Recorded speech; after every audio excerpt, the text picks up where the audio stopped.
Welcome back to Raw Politics. Now, it is a powerful group with what they hope will be a powerful message. Today, current and former political leaders penned an op-ed in 3 European newspapers warning that Europe could return to the 1930s if it doesn't stand up to nationalism. The group includes former prime ministers from Romania and Italy, Maltese leader Joseph Muscat, and Guy Verhofstadt, ALDE president and former prime minister of Belgium. Now, they wrote this: "We refuse to be a new generation of sleepwalkers. We must act now, or the European project will stall. Worse, it could be suffocated by nationalist and populist forces." And of course, we are back with our panel. Maeve McMahon, our political reporter at Euronews. Andrew Byrne is Europe correspondent for the Sunday Times. And Eva Kaili, Greek MEP with the SND party. Now, I've read the op-ed that they've written today. A lot of grand words, a lot of, big ideas.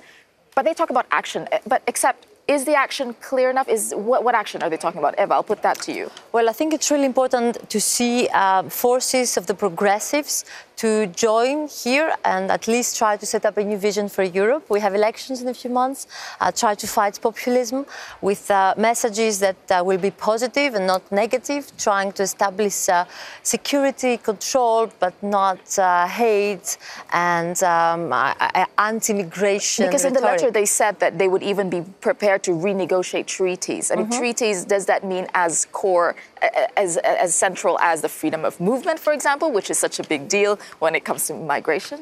Well, I think we try to have more Europe, and I do believe this is important. So basically it says, and I think it's very interesting, that we have to be able to support member states where they cannot, where they are powerless.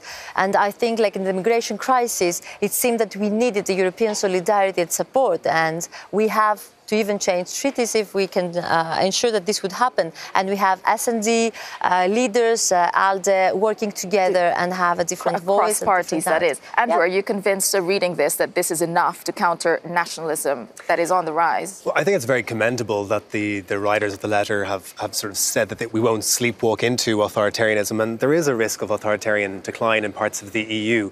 But at the same time, for a call to action, I found this article remarkably lacking in detail or plans. It talked a lot about justice, peace, freedom. These are all lovely terms. It's a bit like motherhood and apple pie, though. I mean, who's really going to object to it? And one of the actions that was spoken about, and it was said we want to help where member states or national governments are powerless, and it mentioned digital taxation. The problem is not that member states are powerless, it's that they're unwilling to pool sovereignty in these areas. So I think the writers of this letter have a bit of work to do before the elections to make these grand aspirations practical and relevant. No, absolutely. And when you put more Europe versus more sovereignty, I mean, this is exactly the debate we've been having right across Europe. Absolutely. And what we're seeing this morning from the likes of Guy Verhofstadt, this is very typical. It's 8 months to go till Europeans go to vote. It's next May, those elections coming up, and we're going to see more and more of this coming out of Guy Verhofstadt. He's voiced his concern in the last few weeks about Hungary, about Poland. We've been reporting every day about those stories, and he wants to show that they can come together. And of course, as well, what we might see coming after post-May is Macron's party on March coming together with Guy Verhofstadt here in the group, and their eye is on that ball because ECR, of course, European Conservatives and Reformists, will get much smaller, so all the British MEPs will have to pack up and leave. So the ALDE have their eye now on being the third party. 10 seconds, It's not that, but I think there are intentions for a different Europe and a new vision. And I think, as I said, we really need to join forces now in this Europe. So this is a good start.